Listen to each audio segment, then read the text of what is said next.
Do you want to read?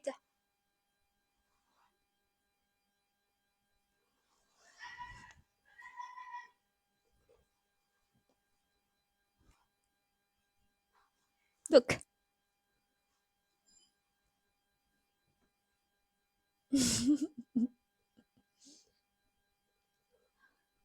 Pride and Prejudice.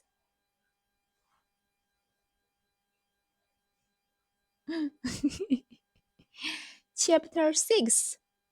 Punya? Chapter 6. Hmm? Chapter 6.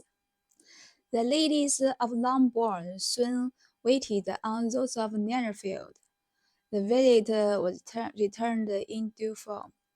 Miss Bennet's pleasant manner glowing on the goodwill of Mrs. Hurst and Miss Bingley.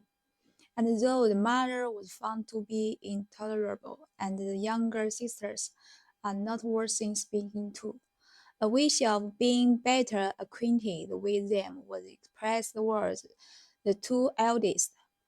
By Jane, this attention was received with the greatest pleasure, but Elizabeth still saw seriousness in their treatment of everybody, hardly expecting even her sister, and could not like them, though their kindness to Jane, such as it was, had a value as arisen in all property from the influence of their brother's admiration. It was generally evident whenever they met that he did admire her, and to her it was equally evident that Jane was yielding to the preference which he had begun to entertain. entertain. entertain. She had begun to entertain for him from the first, and was in a way to be very much in love. But she considered, but she considered, but she considered with pleasure that it was not likely to be discovered by the world in general, since Jane united with great strength of feeling, a, com- a, compar- a composure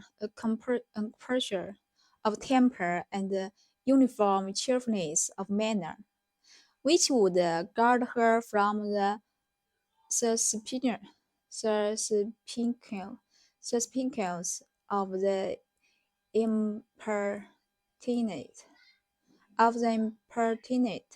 She mentioned this to her friend Miss Lucas. "It may perhaps be pleasant," replied Charlotte, "to be able to impose on the public in such a case, but it is sometimes a disadvantage to be so very guarded. If a woman conceals her affection with the same skill from the object of it, she may lose the opportunity of fixing him, and it will then be but poor consolation to believe the world equally in the dark. There is so much of gratitude or vanity in almost every attachment that it is not safe to leave any to itself. We can all begin freely. A silent preference is nature enough, but there are very few of us